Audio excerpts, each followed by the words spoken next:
Hey, it's Crumbs. You're lost? How do you not know where you are? It's Thorin's channel. Right, this is going to be another episode of Thorin's Big Brains. I brought back Yasukeh and Keire, so we're getting the raw, real boom bap street shit. And we're obviously going to talk about LCS as well as usual. Right, where I want to start here is actually I'm going to pick up a thread from the last episode we did earlier in the split, which was, we did an episode, if people remember, where it was about all the top teams. It was about Cloud9, Team Liquid, basically the best 100 Thieves, the best squads, obviously not TSM, haha, yeah, but we all know that they were a good, bad team anyway. But what I want to talk about now is, I noticed we had some takes there that were already going a little bit against the grain of sort of the narratives being put in the LCS. Like, for example, people have billed it as like return of Bjergsen. Is he the best mid laner again? You know, like all these things. Obviously, the whole Fudge role swapping Cloud9 has been highly touted and spoken about and was supposed to be an innovation. But the reason I'm a bit shocked is, at the end of the split, when I see people, admittedly, there isn't the all LCS voting out there. It's not like LEC where we've already got it. But just from people making lists and having interviews where they talk about who the best mids are, it seems like everyone's just still on the narrative from the beginning of the split. Like I saw most people's lists were like, amazingly, Bjergsen number one, Fudge number two or number 3 were interchangeable. It was either Fudge or Jojo Peon. That's what most people's top 3 I was seeing were. And all the discussion, understandably around casual fans, was Bjergsen or Fudge, basically. Like, they didn't even need the Jojo Peon guy. Now, what's bizarre to me is, like, Takuil from FlyQuest didn't seem to get many mentions, even though, again, look at that roster. Even as much as this might sound crazy to people, he was, as much as Dom said he was the worst import ever, Blue wasn't actually as terrible as people. How do you think Dig won all their games? Like, they had some carry games. So I wanted to get the take of this panel of people here and see where you're at on it. Because one thing I will give to the people who made these opinions is, I will say they do have a point that it's not like the other names I'm listing are big names, you'll notice. You'll notice historically, obviously, Bjergsen has a lot of narrative baggage with him. He's on one of the best teams. There's another factor, right? These are the 2 mids of the 2 best teams, Cloud9 and Team Liquid. So I get that. Look, there's a lot of reasons as to why people might go immediately to those names. But where are you coming down on this, Yasukeh? Who are you coming down on? What's your sort of vibe for who the best mid laner is? How some of these mid lanes? You can take this wherever you want. I mean, so the first thing you have to do is just understand context of like what kind of teams you're in. Aside from the rest of Cloud9 and Team Liquid, the rest of the LCS teams are just, aside from 100 Thieves, is just completely like garbage. No other mid laner has any kind of real structure to play off of. So when you're judging somebody like Takui, somebody like a Blaze Olive, somebody like Blue, you have to look at them in the context of what their team is and what are they doing given the pieces that they have. And somebody like Takui has been doing amazingly given what he has. Whereas Bjergsen, there's a little bit of a comparison that you could make to T1 and Faker right now. In that all of T1 is a really, really great team. And all of Team Liquid is sort of the Western NA variation of that. And if Bjergsen was on the level of like a Western Faker, what he is touted to be, then Team Liquid should be stomping the LCS just as hard as T1 is. And so it's like, you look at how Bjergsen is playing, what kind of picks they're doing, how they're playing around it. And it's just like, it's really hard to justify him being the best mid laner when he just has the best team surrounding him and he's still not putting in these super amazing games. Where are you at on this, Keire? This is, like, positionally, for NA, this might be, like, one of the worst, like, split runs ever for a position. Like, mid of this spring 2022 is awful. And I think, globally, I don't think I would have any of the mid laners in something like the top 25 in the world. That's how low we're going down, guys. It's that bad. We're basically saying stuff like, yes, this is the brownest shit. Like, it's really, really bad. These are all like 5s and 4s out of 10s, and then the best player maybe a 5.5. They are very flawed players. They have very flawed champion pools. They have very flawed ideas about like the game and how the game is played because they're playing within the microcosm that is NA, and they're not even playing real League of Legends, but like a real meta of League of Legends. I think there's going to be some shocking things seen if NA mids don't see massive upgrades from them going and fighting the rest of the world in these positions. Because I even look into stuff as like the lower levels of EU, and it looks much better there compared to like the best of NA. It's really, really poor. Okay. Yeah. Because the problem I have is, like, obviously the counter argument everyone makes is the go-to goes like this. That's why I thought you set it up actually pretty well, Yasukeh. They all say, well, he still is in the best team, and why does he need to carry? He has fucking Bwepo and Han Sam, which is all true. But the problem with that is, it's like you're admitting yourself he's not the carry, but then saying, but he is because he's the best. Like, what? I don't know where people are going on that logic, dude. It's like they're trying to make my case for me and then tell me that the evidence for me counts for them. It's like, yeah, but look at all these games where he doesn't need to carry. It's like, so you admit he doesn't carry then? No, he's the best midler. Like, no, give me a break. Like, what is it? Which way is it? Like, does none of the evidence ever count for me? Like, because I find that part so weird. Like, I will acknowledge it hasn't hurt Team Liquid overall. They probably are still going to win the split. But I'm with Yasukeh on that. Like, if you look actually at how good his team is, this should be like an epic team that he's on. Like, if he played like the Bjergsen of 3 or 4 years ago and going further back as well, this would be the argument actually would be suddenly the classic one that normally is tired, which is what is the best LCS team like versus the best LEC team. If Bjergsen was really good, you could have an interesting convo around that. It's not a very interesting convo if you compare him to like Fnatic now, is it? Like, I think most people would take Fnatic all day long. So I find that a bit whack. What about on the Fudge angle, Keire? Where do you come down on him after seeing a split? Oh, this just isn't going to work for C9, and it'll work like domestically, possibly. They can maybe get away with murder, but this on the actual like real League of Legends roles on real champions, team fighting's bad, his laning's bad, doesn't link up with Blabber very well, skirmishing's poor. Look at him on LeBlanc, compare that to Humanoid. You're not even talking about it. It doesn't even look like the same pick. It doesn't even remotely look like the same power levels. It's just embarrassing. And the thing is NA is sending one of these guys, in my head, to MSI soon. And they're not going to just get like 3 times, 4 times better. And the champion, like mid-champion pool, I don't think, unless Riot does something really crazy, is really going to move into like a really strange, like supportive remit. Like, Fudge is just a very, very, very average to below average mid laner who has basically just listening to coaching staff, I believe, to just play out like C9 style. Like that Vigar game, when I would like rewatch it every single time, that pick, that was like what at the time was one of the most powerful picks. And his fundamental understanding of how the pick should be used and stuff was terrible. Like, it was just absolutely awful. Really, really, really bad. Really, really poor. Yeah, and he has one of the best Vigars in the world on his coaching staff, who's just a Vigar one trick. It's like if there's any pick that he should be performing on, it's that. Like, that's the big problem. That's the big problem that I see with so much of LCS is that there's such a weak mid lane pool, but they're playing through mid as if they're the strong carry. They're playing LeBlanc, they're playing Syndra, they're playing Ahri, they're playing all these champions that need to have a really good mid laner who can be aggressive and be decisive and make picks, whereas you just don't see any of that from the players, and it's a complete mismatch of players versus what they're picking.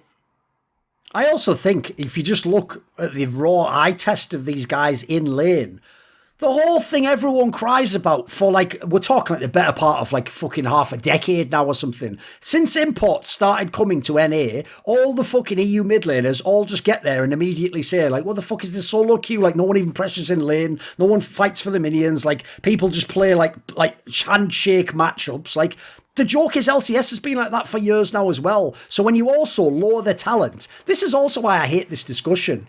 Is everyone really watching Bjergsen and Fudge lanes and going, incredible, they're dominating, wow, so good? No, you just watch it and you go, this doesn't matter though, because, you know, in the team fight, he's just going to know what to do. Like, there's the difference for me. I believe Fudge knows what to do in a team fight with that champion. In lane, sometimes I think he's lost, dude. Like, like the difference is, remember, this guy also comes from top lane, so let's not fuck around and act like he doesn't understand the concept of laning. Top lane's all about knowing when you have the edge. Top lane's all about knowing when you can push something, when you have to play safe, when you have to wait a few minutes for an item, a level, for an invade or something. Like, the idea that those concepts, like, listen, it's a totally different style of champion, which is what I think's fucking him up, but like, that should in theory be there. So to me, that implies he's just not a very good mid laner. Now, it is his first split, but even so, I didn't make them pick him, dude. Like, you're allowed to pick fucking mid laners, you know. You chose to go mid lane, not me. So I get to judge you as if you were, checks notes, the Cloud9 mid laner. That's supposed to be fucking Jensen. That's supposed to be a big nit perks. So I'm sorry, I can't just go, well, for his first split, it's all right. Like, no, you're in the top team. Like, you got to be really good, I'm afraid. Or at least you got to have the potential to get really good. So I find it a bit questionable, personally. What did you actually think on the Blaze Olive angle? Because I noticed you brought him up there, Keire. I think there's an example where, because of his team and the fact that he's been around a while, I'm sure, again, casuals are just going to go, why is he even in the conversation? He had some good games this split. He had some nice pop-offs. Yeah, like Blade Olive's been pretty good. I think one of the things major things that help him, is helping him right now is I actually think there's a nice bit of synergy sometimes between Ole and Price Stalker, even though I don't think that highly of like Price Stalker in general. I think Ole's actually had like one of like resurgent split where he's like went back to like Immortals Ole, which was a guy more of the less of the laning style, more of like the what's his name? Like map play style. Yeah, he's like playing the map like Core JJ, but like not as refined as Core JJ, and he's trying to control it like that. And so I think a Blaze Olive is getting like a lot of information. He's getting a lot of space made from in the mid lane, but he's actually using it up like pretty well sometimes. So there's like some prospects there, some like nice things there. He's one of the guys though that when I actually like isolate him and watch him in team fights, sometimes he can have some nightmare like moves like. There's a couple of times I've watched him and he's maybe one of the worst guys for using flash for nothing I've ever seen in mid lane. It's quite bad. Okay. I will say, by the way, as a random, I think it was even you who mentioned it on the Discord, but it's true, and I'd forgotten it on that episode. When we did that episode of Summoning Insight with Ole, and Ole told the story that it was actually Monty that recommended him to Immortals, people don't know the punchline to the story. That was the split where Ole was an MVP candidate, and they went to the finals. I don't think people know that detail. Mate, fuck around with Monty's eye test. That's fucking sick. He saw this cunt playing in fucking LMS in Brazil and was like, yeah, sign this guy as an import support player for fuck's sake. You are right. Like, support player in Thieves, the most dodgy import position you can do in LCS. Like, you don't get to have a laner. So, I think that's fucking sick, Reed. What a call. Right, do you have any thoughts on a Blaze Olive, Yasukeh? I think just out of all of the sort of NA mid laner talents that have popped up, he's just been the one who's just impressed the most. I always just felt like there was going to be something stronger to him compared to all of the other ones that I've like seen and like played against. Like he just has a little bit more sentience, I guess you could say. Like when you play against him, and he just feels and looks like he's pretty much just the best like native NA mid that I could see. And so he's a really just valuable tool to have for a team because then you can just have 2 extra imports. And I'd probably say that he would be top 5. I don't think I mean, again, if we're talking in the context of the team and what help you've got, I think if you look at his team, yeah, I think top 5 is reasonable. It might seem weird to fans because, again, they're used to the top 5 being all those household, Yasukeh, Jensen, like, these guys aren't in the league, remember? We have to look at who's fucking playing. And by the way, there's names we haven't even mentioned. It's like, man, it gets dark when you go to the bottom of the LCS. Fucking hell, the mid lane pool there. Some yikes material. I'll also say as well, I think something that's actually, in my opinion, slightly underrated about a Blaze Olive is, even though he actually does play like the champions that like the boring mid laner would play. Dude, this guy doesn't play like fucking Golden Glue or whatever. This guy actually is a stud. He goes for it. I like that. He looks like he actually has a killer instinct to some degree. Yeah, and it's like if you're going to be on a lower level team, and one thing about Golden Guardians is that they're just knowing stuff about like their staff and how they sort of operate. They're not going to kick somebody for necessarily having like a bad performance. So they'll put confidence in their team to just say, hey, go as hard as you want. Just try to get us the win. We don't care if you look bad. So that kind of confidence from your org can definitely make it be a lot easier to sort of play aggressively as opposed to just playing for job security. Here's what we'll do then. We'll just talk about some of the playoff matchups and we'll spin some interesting topics from there. So actually, first things first. Yeah, go on. Yeah, one kind of pivot, just as a small sort of aside to talk about, since we're talking about Golden Guardians, is that let's do it. One crazy thing about this playoffs is that a patch dropped on Wednesday, and that's going to be the patch that's played in playoffs on Saturday. So this patch has just absolutely major changes, and Rengar is getting incredibly buffed, and there is a guy in the playoffs named Pride Stalker, Rengar one trick, and it's like they're like. I think if Riot wanted to, they could just completely just force certain teams to win and certain teams to lose. Like, I think that's just... There's 2 kind of angles to it, because one, you don't want to be playing on a patch from 2 months ago at the finals. But then again, having a patch be so incredibly large and then be played with 3 days notice is just not acceptable. Like, Tryndamere is pretty much just going to be out of pro play. Jax is going to be sort of replacing him. Hecarim is a really highly contested pick, and he's just gone. So many changes happening to the game just so early before playoffs actually happen. Sure. If I could add something just quickly, as just a point about mid lane and NA, and I think this is a really scary point. This region does not understand or know TF. The two TF players, the best ones, were Bjergsen and Jensen. Jensen's obviously not in the league anymore, and Bjergsen was like pretty good at playing it. The region has banned the champion 15 times. It's like 150 bans in LPL, and it's something like a 90 or 80% ban rate in LEC, with an equal like win rate for when it actually gets through. So no one's punish picking it, basically. No one is even... Actually, saw Abadage have a really good game on TF. Like, his ult placements were really good. Like, he was positioning very well. Yeah. I was really impressed with his TF play.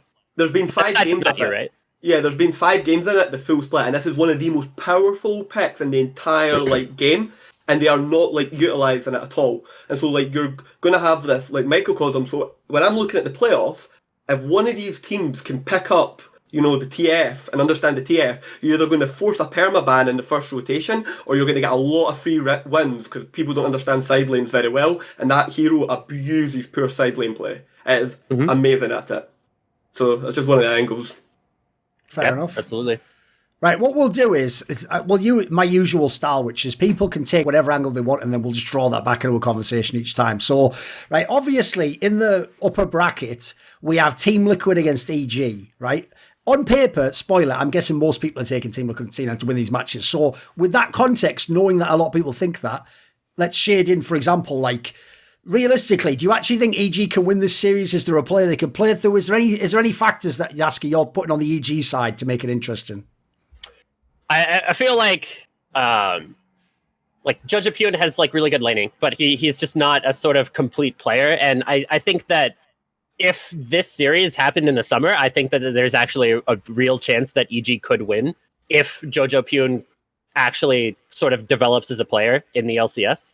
But that's not a given, and I don't see that. I just think that there's too much sort of like inexperience from that mid lane, and then also just I don't necessarily see EG having a good chance right now unless just Jojo Pune just completely pops off in lane against a super passive Bjergsen, and they play like Syndra, Lee Sin, and then force the mid jungle super hard. I think that that's a possibility because that's where I think that Team Liquid is the weakest. But they would have to have a sort of like Vethio style carry from Jojo Pune. What are your thoughts on the EG camp at the moment, Keire? I think EG have got to look at how TL lost games, and I think they should look at how C9 beat them. And is basically you're going to scale up bigger. You think like bigger because TL are criminally slow.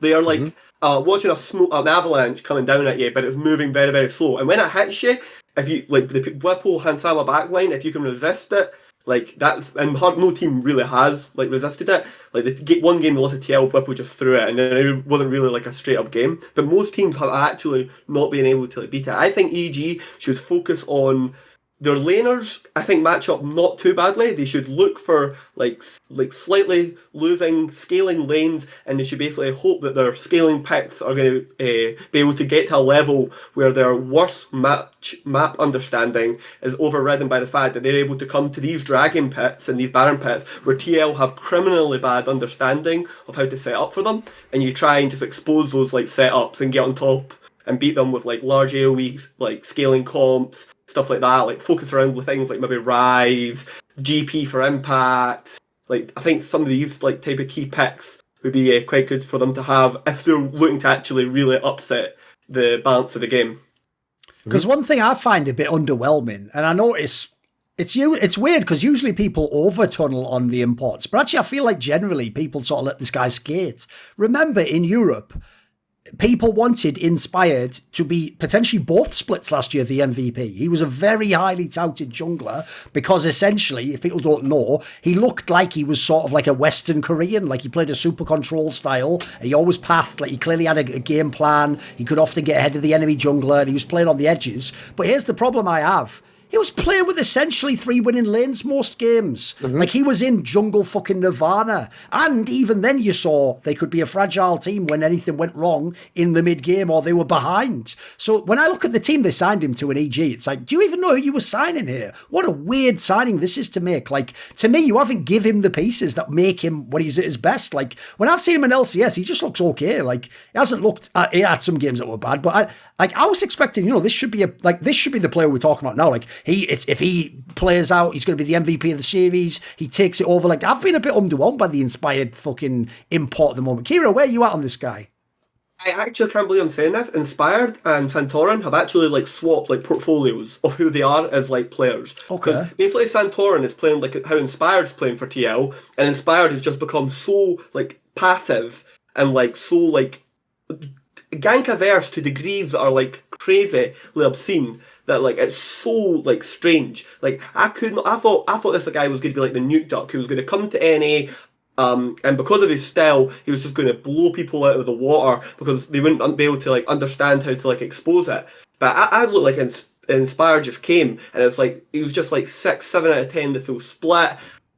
I don't feel like even when he has Jojo winning a lane, and he maybe has Impact living a lane. I never seen many of those like iconic things I would see him do with like in the old rogue lineups where they would like link up, invade, set up the jungle, do the double invade, harass at Gromp, like you would do with Odo. All these like classic signature things that you'd see from Inspired, where even if he wasn't ganking lane, he was winning the game and winning the lanes through jungle and his own lead.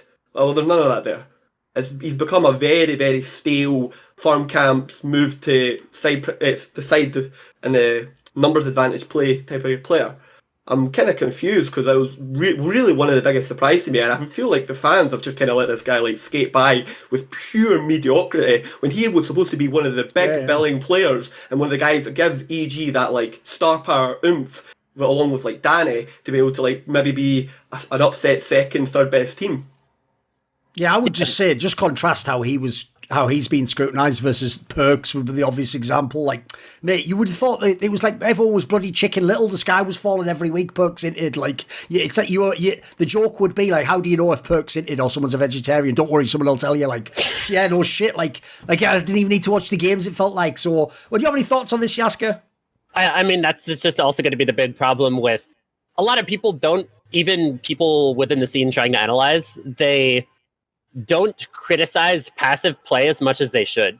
I would rather have somebody just completely just run it down in a game if it's going to potentially give a small chance to win, as opposed to somebody who's playing an early game champion and then they're just not doing anything. Like, that is way more egregious, and you're not even trying to play to your win condition. And I think that's just by far the worst thing you can do. And like, if you have somebody sort of as volatile as Jojo Pune, it doesn't make sense for Inspired to be so passive. Like, he should be... It's like Jojo Pune, despite being the rookie, should be the one to sort of, like, guide him and be the sort of, like, crazy person in the same way of, like, Reckless and Hylissang. How Reckless is super conservative, but then you got the sort of crazy wild card in Hylissang. I feel like this should be that kind of duo, but it just isn't. And they're just kind of having the worst of both worlds for them. That's also what's wild, because think about it. Remember, fucking Peter done comps from Europe. He's seen the Larson for years, and he knows who these players are. He knows Inspired. Like, think about the mid laner he just came from. Inspired just came from a mid laner, where of course you can do all the shit he was doing because you have like a self-sufficient mid laner who just plays fucking mages conservatively, goes up in CS and doesn't need ganks 24/7. Like, then you take him and, now who we're going to give him? Like, 17-year-old mid laner, only has mechanics, and even his coach jokes, doesn't know what some of the champions do.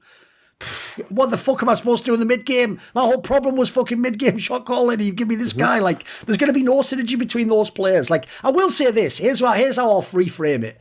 If in summer somehow all these problems improve, then I'll give massive props to the coaching staff of EG, because at the moment with the pieces they're working with, I think this is a pretty sloppy team. I can see what they were going for with like the NA talent in the laning positions, but I don't think the gamble's paid off personally. Like, as much as they might tell you the reason we don't want to say as Yasukeh is, it limits your style. Yeah, but it also gives you like win conditions, Mm-hmm. Yeah, I mean, when you have...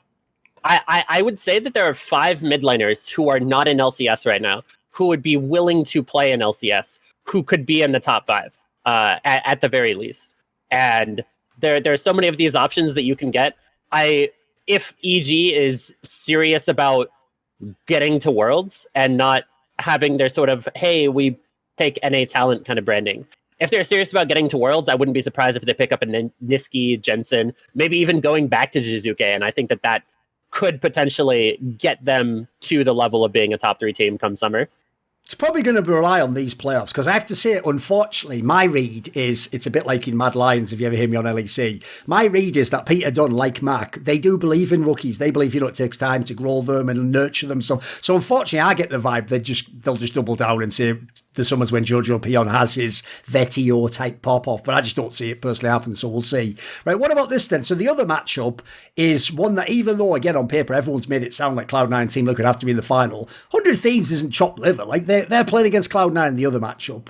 Right, maybe you could start me on this one, Keire. What do you think of this one? What angle do you want to go on first here? Something about that directly or one of the teams? Where are we going? Well, this is a blessing because you have the person who's on the absolute decline for the worst form of the LCS mid laners in Abadage, because he has just been at a shocking level recently, and then you have Fudge who's just been like mediocre. So you've got a very strange situation in the mid lane. But by the way, how wild is that? I've just realised. Even the people I'm saying I think are delusional, they didn't have Abadage in this, and I even forgot to put it in my list. So the one thing apparently we all agree on is fuck Abadage. Because he just, if people don't know, essentially, if you saw the playoff run last split, you saw the upper end of his curve, and you thought, sadly, wow, we got a new Bjergsen, he's going to be like that all the time. It's like, no. As you've seen, there's times where he's just an average player.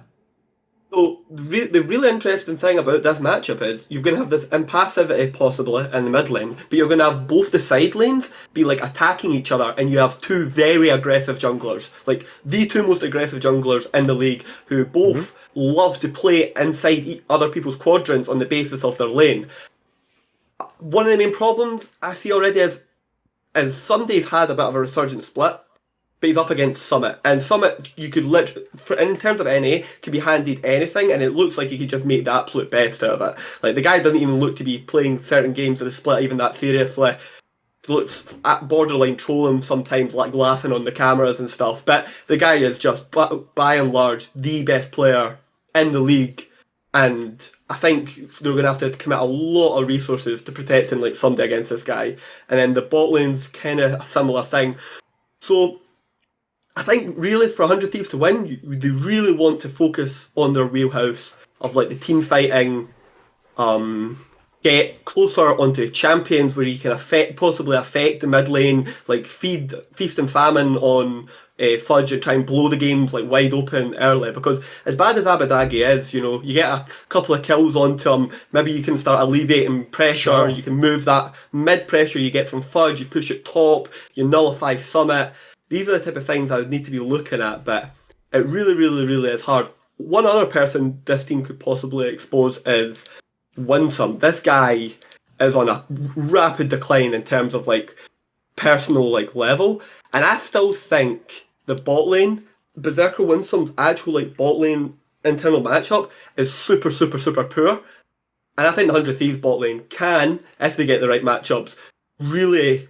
They've got some tactics. They know some of the more advanced concepts. They're not great. They're not some upset Hele, Guma, Keire guys. But they understand some of the basic warden strats, sitting in the bush, preying on ranges and stuff. These are the angles you've got to look. But barring this, I just think they're going to get out-muscled. I really do. It's kind of sad, but I really, really think they're just going to get out-muscled. So I actually kind of come a little bit from the other angle that I'm not. I think that 100 Thieves is actually kind of the dark horse to win the LCS, and if NA is actually going to do something at MSI, I think it has to come from a 100 Thieves that gets everything together. 100 Thieves has their only losses that they've had in the last round robin was the first game of the round robin to Team Liquid, where they had a Tryndamere with Hullbreaker who just grouped 24/7, built entirely to go to the split and then grouped. I don't count that as a real loss. They just had a poor understanding of that champion, and the champion is gone from pro play, so that doesn't matter anymore. And their other loss was their last game to Dignitas, which was the last game of the season that didn't really affect much. So That doesn't. Aside from that, they've beaten every other team in the last round robin, and especially with their last game against Cloud9, I think that they were looking very impressive. Like how Cloud9 went for a level 1 invade and pushed Closer off of his first buff, yet Closer still played like properly and respectfully enough to not potentially get even further behind. Like he really understood what to do when you're a jungler who's behind. And Ahmed Hadjou actually played really well with TF in that game, and all of his positioning and everything was great. Like they really just kind of forced Cloud9 to just make so many desperate plays just because they were just playing so well as a team. And that's really just sort of the question of, I think that 100 Thieves is on the come up. And if they do get a little bit tighter, then they probably can potentially be a split winner. Now, the key thing for me is because, like we've said, the context of why Fudge is a top player is actually basically the idea that like people aren't good enough for the star talents in the league. That means to me, essentially, the question is who can meet the threshold of the rest of the Cloud9 team to ever make it a factor that could lose you the game if you're Cloud9. At the moment, not many teams can do that, obviously. In theory, 100 Thieves do have the roster to do it. As you're saying, like, think of some of the players they have. Right, Ahmed Hadjou hasn't played that well so far, but in theory, he could be a bit better than he is now. Closer definitely can be a pretty good player. You saw that last split. And FBI, this might actually have been like a slight downturn on a split. He's still one of the better ADCs in the region. Like, those players right there, think of the meta. You give them the right picks, they can definitely have a big impact. So I do think the talent's on the 100 Thieves side. The problem I have with the 100 Thieves side is, remember, they're one of the only teams that didn't make a roster move. So I always find it a bit underwhelming where it's like, how are you still struggling with problems? Like, you've had this team. Like, in theory, you had a split. It's not even like you had a normal year, dude. You had a split, then Worlds, then an off-season, then a pre-season lock-in, and a spring. Now it's like, what if you haven't figured some of these things out? Either the meta just bewildered you, or something's off with the structure of the team. Like this, like I can't really see what you're waiting for at this point in time. Like, what are you waiting for to go to the 5th gear? You know, so if it happens, maybe it'll be like you say. But I'm just a bit underwhelmed by sort of the progression. I also will say as well, like in all his other teams, I always used to be quite impressed by Reaper teams in the regular split. This one in the regular split, and even the last regular split, it seems a bit wonky. Really, it's a bit like what. Mm-hmm. I mean, it's also that this is kind of a thing that we've always had with this iteration of 100 Thieves, is that we don't expect them to win, and then they just did. I could easily see something like that happening again. Like, I didn't expect them to do as well in the second half of the split as they did. I expected them to sort of be the middling team that they were coming into the summer playoffs last year, whereas that just didn't happen. And I mean, last time Cloud9 and 100 Thieves played against each other, Someday solo killed Summit on Malphite, and that's probably not going to happen. But the thought there is really interesting, to take picks that can just play to mitigate the disaster that would ever happen if you have some kind of skill matchup in the top lane, by just picking something that can lose gracefully. And Someday is going to be a great player to do that. So I think that if they do draft properly, then they could get into a situation to where the biggest strength of Cloud9 is heavily mitigated. By the way, since Keire had obviously like Summit, as like a lot of people do, like he just obviously smashes pretty much all the matchups, all the time. What do you think of him as an overall player, Yasukeh? Where are you on Summit? I think Summit is the best player in the LCS by far. Like, he is the S player, and then maybe it's like Han Sama and Bjergsen is like A minus. Like, he's just far and away the best player, and the only one that I would really say is, as an individual player, on the level of the kind of competition that he could be facing in international competition. Because I know when people compare the Cloud9 and the TL rosters, the main problem I have is this. It's like, I can go back and forth on which lane is better, the problem I have is this. In the long run, I actually do think TL is the team with more potential, because the difference is the Core JJ diff, boys. Mm-hmm. Like, I don't care how much people say Winsome's good. He ain't Core JJ, though, because Core JJ not only is really good at his position, with his laner, with his team, fucking macro, and then on top of that, he has fucking seemingly like a killer mentality. Like, he has such a great work ethic. tactic, mind for the game. Like, oh, this guy's the fucking complete package to me. I think that's why I said as soon as he got that green card, I think that's like the most slept on OP fucking move in the history of the LCS. Like right now, TL can just run the fucking table for years if they do it right in the off seasons now. Assuming they've got the money and they keep going for the big names. If you keep that piece there, he even seems to have that ridiculous longevity that certain players have. Like I will say they haven't even needed him to be like he's not an MVP candidate this split, but like mate, if he ever comes online again, that's a difference maker in a team right there for me. Yep. And one other thing about Someday is that Someday's Tryndamere, when he played Tryndamere recently last week, was just the worst Tryndamere that I've really. It's not the worst Tryndamere I've ever seen because there's been really bad ones in the LCS, but he's clearly not comfortable on that champion. Looking at Champions Keep, he doesn't play the champion a lot, but since Tryndamere is getting nerfed and Jax has gotten his second buff in a row, Jax is a champion that Summit is playing a lot in Champions Queue, and he is very well versed in a champion like that. So I expect that if they do try to play it through carry top, he's going to play Jax, and it's going to be a lot better than it would be if he would be on Tryndamere. Fair enough. Right, what about... let me think. I guess we could talk about the other matchup, actually. We can obviously... There's in theory, no one knows yet who plays in the lower bracket, right? Because obviously Golden Guardians, FlyQuest wait in the lower bracket. What about, since we only talked about him as a mid laner, what about some thoughts on FlyQuest, Keire? Obviously the team that Takui does play for. I actually think this was really, really weird. I actually think this team's like a couple of changes from actually becoming kind of serious. Joso Dodo's gotten a lot better from where I originally thought he was going to be, and he was kind of giving big props to like Afromu. But this, I think, unfortunately, just because of the way the bracket is they're just going to become like a footnote team that like a team drops down into them, just beats them. They maybe go 3-1, 3-0, but I think Takui and Joso Dodo can expose problems in the, what do you call it, from either TL or EG. They can basically expose like a mid matchup. You know, they can isolate it, you know, get on top of it, like get leads onto that, and that's like one of the big props of the team. I don't think that will result in them winning anything, unfortunately, but that's like probably their biggest upside of what they have over the other playoff teams, is that Joso Dodo and Takui actually play for each other's advantages quite consistently, and Joso Dodo and Afromu actually have support jungle synergy. Like they do actually play as like a pairing. Like for example, EG's jungler and support are still to actually meet each other, I believe. I don't think I've ever actually seen them like show up together. Yep.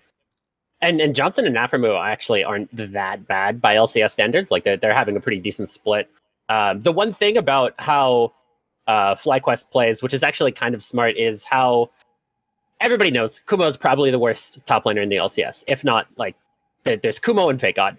Those are the worst players. And what they're doing with Kumo in some of their better wins is that they are having Kumo be on positions to where, all right, your only goal is to just not lose. And if they're in a position like that, then if they play around that well, then they can potentially like be in a much better spot. It's kind of a similar situation that I would contrast with like C9 and Fudge, is that they should be not playing the kind of picks that Fudge is playing in the mid lane would be as if you had all of Bwipo style champions. Like you had the Lucian top from Kumo, and that just doesn't make any sense at all. So I think if you stick Kumo on like a Gragas, on a Malphite, on like an Orin, on all of these like super tanks who can just lose gracefully, then like I think that if Kumo faces EG, they might even be able to beat EG and get sort of like top 4. But that's, I think, the ceiling for this team with Kumo. Yeah, I'm on that actually. There is actually a world in which they could beat EG, depending on EG's like form somewhat into TL. Like, cause I was just thinking about that in my head about Takui's like champion pool. He's like got all the picks. He's got some really good like sort of pocket ones, right? Like he plays the Veigar, he plays the Vex. Yeah, exactly. Yeah. And he's actual like understanding. He'll be able to like cripple some of like the draft greed that like certain teams sometimes try and get away with. As long as he stays away from that Ahri, I think. And that's the trap pick, isn't it? Yeah, Ahri's the trap pick. Basically, unless you're like one of the gods of the world, and you want to like try and play the game at an 11 out of 10 hard mode for some strange and unknown reason, you're the only people that should be picking Are.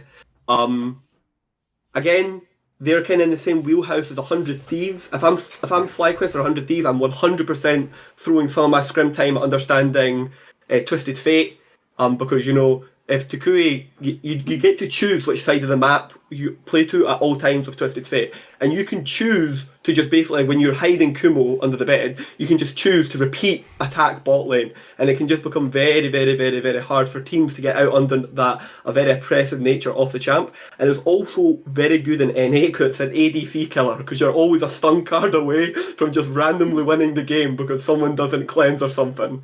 It is one of those like really nice high variance champions sometimes, and those can sometimes be very effective in NA. So there's a lot of props for him, to be honest, to be able to he's got a chance of hard carrying his team in the playoffs, put it that way. Mm-hmm. Right. One thing that was interesting was, like you set it up earlier, that obviously there's the patch change, but it's not just a patch change. People have barely had any time on it, including if there's only like 2 days between the first match. They barely had any time to scrim even. It's not even like they can't, like they just haven't played matches. They haven't even been able probably to scrim much on this patch. So you pointed out like Golden Guardians maybe as an example of a team where just from the Rengar pick alone, that could win you a game. That could shift the draft strategy, obviously. If we apply some of these thoughts about the upcoming patch, what would be some other potential, like, which teams get a nerf or a buff in your opinion? Who are you looking at and seeing as, like, this might weaken this team, might make this team stronger? Who are we going with? I mean, Whippo, aside from the fact that they're already, consensus likely to win, Whippo is a Rengar top player. So Rengar becoming really strong would be really good. I would have to sort of, think about it a little bit harder to see how much... Because Hecarim being out of the meta is going to be a very drastic thing. There's just the question of, I don't really know how much that would actually affect one team or another. But having Jax in the meta over Tryndamere is going to favor more experienced top laners, because Jax hasn't been in the meta for a while, so people who have been playing for 3+ seasons back when the last time he was in the meta are going to have a much better time because they have hundreds and hundreds of games on him. One of the other big changes, Yasukeh, that Rav Hunter's just removed from the game. Oh yeah, absolutely. Healing, that's probably the biggest change, is that healing was just completely gutted. And so much of these sort of sustain champions are just completely gone, and you can't have all of this free sustain. It's really good for the game, but it can just completely, that change alone can be more drastic than any other sort of champion change, because it can completely skew sort of what matchups are good. Like, this champion might only be good if you have this extra bit of sustain. But I don't think that there's enough time to learn it. So I imagine most teams are just going to pick what they've already been spending so much time practicing and not really abusing the strength of what's good on the patch, at least for the first week. So for the first 2 upper bracket matches, when we get to the lower bracket matches next week, when we have Golden Guardians and FlyQuest coming in, by the time that we get to those games, we might see actual meta shifts, but I expect teams to just think about the champions and get rid of Hecarim, get rid of Tryndamere, and I think that's all the sort of changes that you're going to get for now. They'll maybe pick up Abadage is one of probably the better Azir players, like the actual legit Azir players, and playing Azir is less punishing in lane because you can trade up the health. He's got 300 more health now by the end of the game because it was the health per level it got increased, so it's almost 10 or 12 points of health per level. I can't remember how much it is. Yeah, so that's a really good point. So Azir will probably come back, and you're going to be able to effectively you're going to be able to trade long range in the minion wave because you'll be able to sustain more of the range minion damage. A lot of these bad matchups become more tenable. The people who have got Rav Hunter become easier to poke down with soldiers in lane. So that's something that you can maybe see becoming more popular. And if you're getting 2 mid-bands and first rotation like a Z or something else in your 100 Thieves, that blows drafts wide open in NA. That's one of the key points. If you can get teams to ban 2 things in a series that they do not that are trump cards that you brought into the series, once you can start getting someone to ban 2 champions they really don't want to, that's usually a good indicator that you're going to win the series in NA. I actually think if you look at the positions in the playoffs, one of the positions that has more parity actually probably low-key is ADC in NA right now. Like, even some of these other squads have half decent ADCs. So if I ask about the meta for that, right, obviously a massive pick at the moment in World League of Legends is Zeri, right? Like in Europe, if you just saw LEC playoffs, that was featured in, it felt like every fucking game or draft was about, like, will they pick it, will they, like, you know, I've noticed, right, all these NA ADCs are playing it, but like some of them have played like 2 games, some have played like 4, 5. Like, how do you think the ADC pool affects it? Because obviously, but earlier in the split, it was all like Jinx and then Aphelios if you can play it, basically. I notice now, not only is Zeri like a massive factor, but in Europe, this hasn't come to LCS yet. In Europe also, bizarrely, Xayah is back in a big way. That is being played all the time now. So does anyone have any thoughts on what the ADC pool might be like in the playoffs, or how it might affect any of these teams? Yeah, you can't give Hansama Zeri. Borderline, the problem, Hansama basically just cannot get his hands onto like Zeri. I think they lost with it against C9. That's because like Dwappo face checked up bushes like Jax, and the full map just fell apart. Like whatever, not really that interesting. He is one of those players. It fits basically perfectly to the way he wants to play, where he like has this insane mechanical accuracy with the bullets. And he's able to obviously just kite you to absolute death. He's got very streamlined mechanics. He's very, very conservative with his movement, very conservative with his resources. I've like watched a fair amount of his play. He's going to have Core JJ next to him, a guy that, you know what I mean, he plays loads of the save packs, a lot of the Enchantress long range packs. So they're going to be able to have this Zeri. I think teams, if they think giving Hansama Zeri's a good idea, you're literally just going to be throwing away like 3 games to them, basically. I don't think it's a trap pick. I really do think that champion lives up to the billing almost every time. And I think if you're a good team and you give it to the opposing ADC and think we're going to trade for it, I think that's equally as bad. You're playing Russian roulette in the champion pool because you're literally a couple of thousands of gold for becoming someone's highlight reel for like LCS. And it's not funny. This person does not play real League of Legends. Don't become a highlight reel. I feel like with Zeri, like if you draft well enough around her to where you have like a Malphite, like really, really heavy tanky frontliners, and you have like say a Jinx or another like hyper carry on the other side, front to back, I think that the other AD carries are just going to outpace Jinx, outpace Zeri rather, and that you're going to win in those situations. But you have to actually be very cognizant of it, and it's just a very specific type of way that you have to draft, and it's not very common for teams to do that because you can. I feel like you can make Zeri be kind of useless just from comp, because it doesn't matter how much she can reliably get the damage off if she's against these super tanks. She has lower damage than other AD carries, and like it doesn't matter how much of an AD carry you are, Malphite's still gonna just hold you, you know? Right, what about in terms of which teams at the moment do you actually think, ignoring players and raw like player performance and names, I just want to know, like, stylistically, which teams do you actually think, obviously we can't know on this patch, but on the last one, who actually was fitting the meta well, like who looked like they knew when to play around Herald, when to go for the dragons, when to leave a dragon, who looked like they had that sort of down pat? Who would you have put forwards in that sense? I'll take us, like, okay, so TL have the worst, for some strange and unknown reason, they have the worst setups round the big objectives. Which is weird if you think of the past teams, right? Yeah, I can't like scope my head around it. Their team fighting round those objectives becomes very, very like just becomes bad.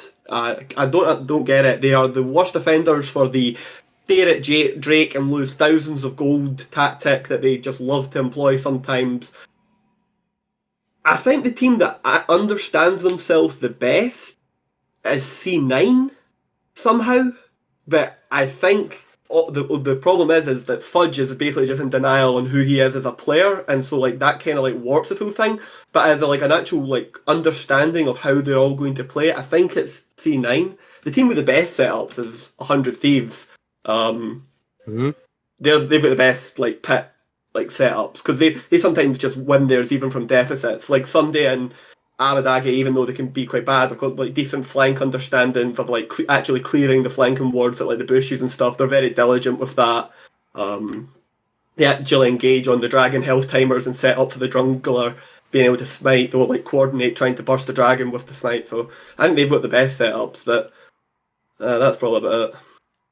Yeah, I would also echo the sentiment of I probably think that 100 Thieves has some of the best like overall understanding of a lot of those things, and I'll give like a slight sort of nod to FlyQuest in that they understand a little bit more about who they are as a team, and they're not sort of like delusionally like in the same case of like Fudge playing things that he shouldn't be playing. They're not doing any of that with their team. They are really poor at like their setups. Like there's just very basic ways that they set up waves, set up dragon fights. Like they're not good at that, but they do at least understand who they are as a team. Whereas 100 Thieves is good at the setups, and they're good at like if like that TF play is a sign of things to come, then I think that they would also just have good understanding of picks and how to play the game.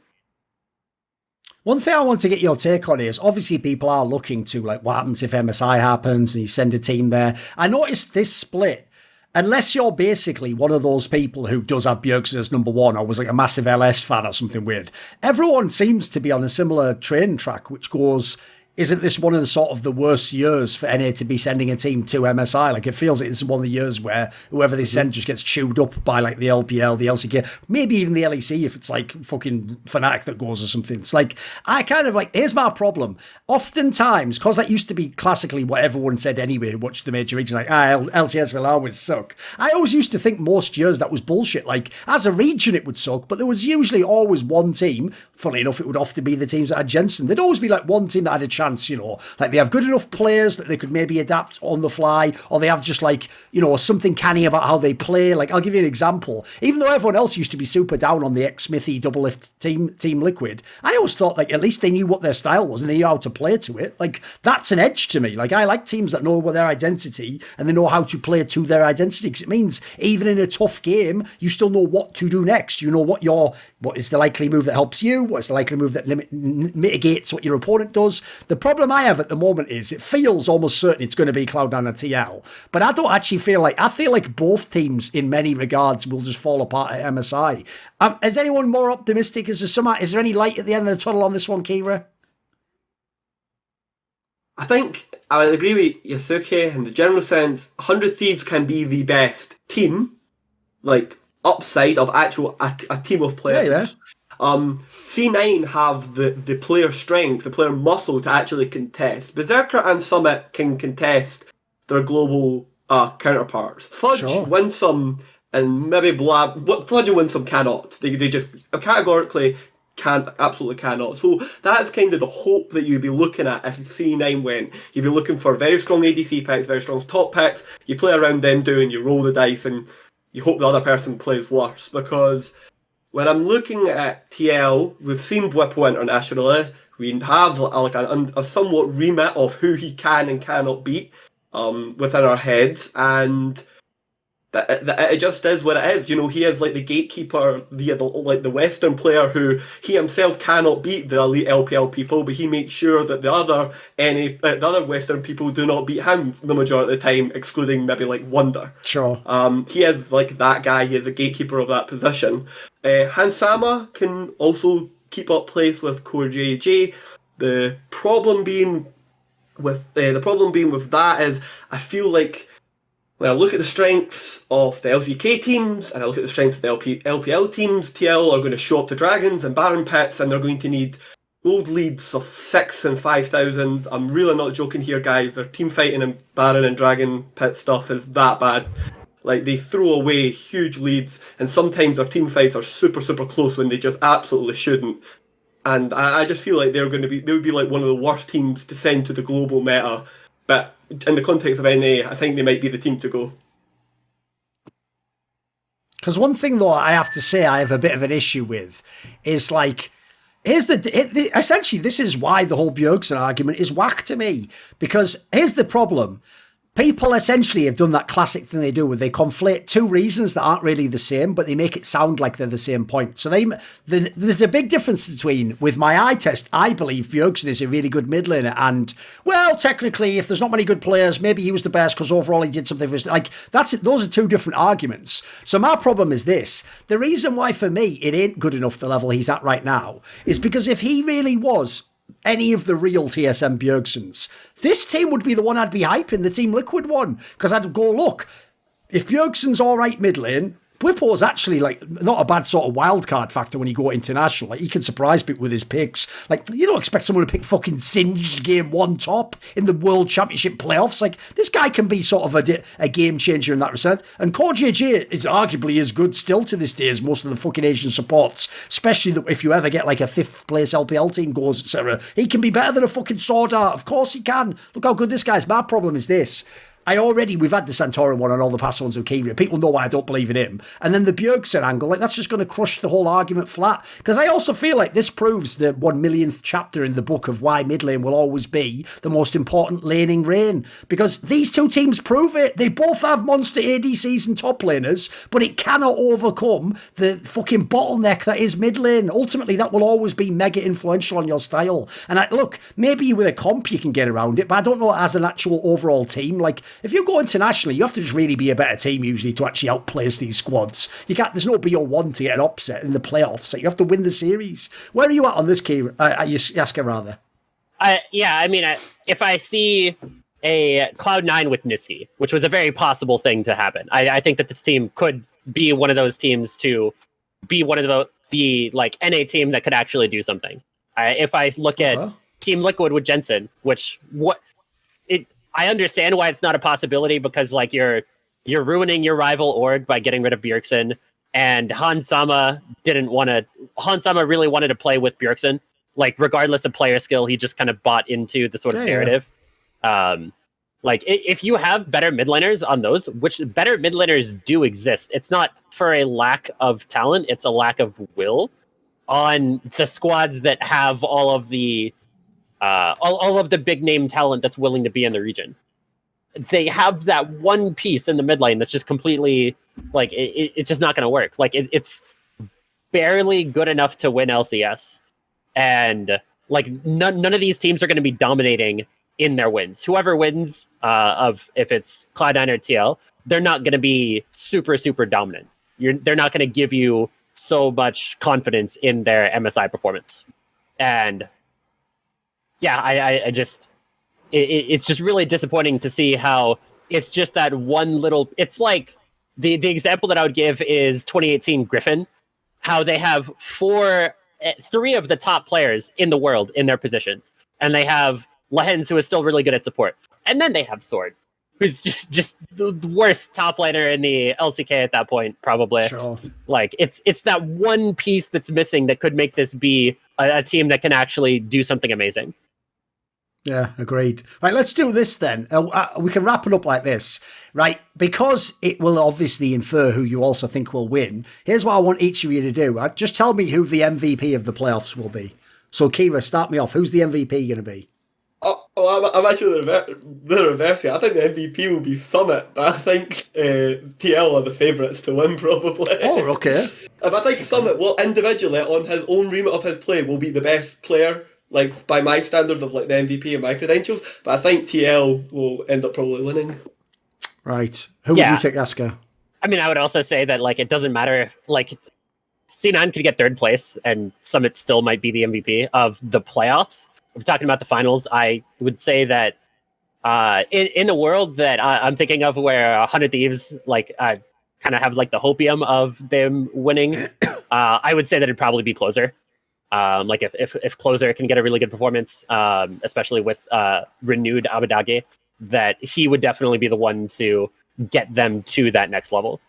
Okay, well, in that case, that's good, because we all get to pick a different person, actually, interestingly, but purely by coincidence, because I actually think Team Liquid's going to win, and even though I agree, obviously you don't have to be on the winning team to be the MVP, that is just the way most people do it in the modern day, so I actually think the MVP will be Hansama, just in light with where the fucking ADC meta is at right now. I think this guy is primed to have potentially an enormous fucking team fighting playoffs. Like, he could legit look fucking so good in this meta for my money. So that's what I'm taking for man. I'm doing the boring team Liquid pick. But maybe some people might have said maybe Core JJ or Whip or something would be the MVP. Who knows? Maybe some nutter would say Santorin, but people believe in all sorts of shit nowadays. Yeah. Who knows, right? Who knows?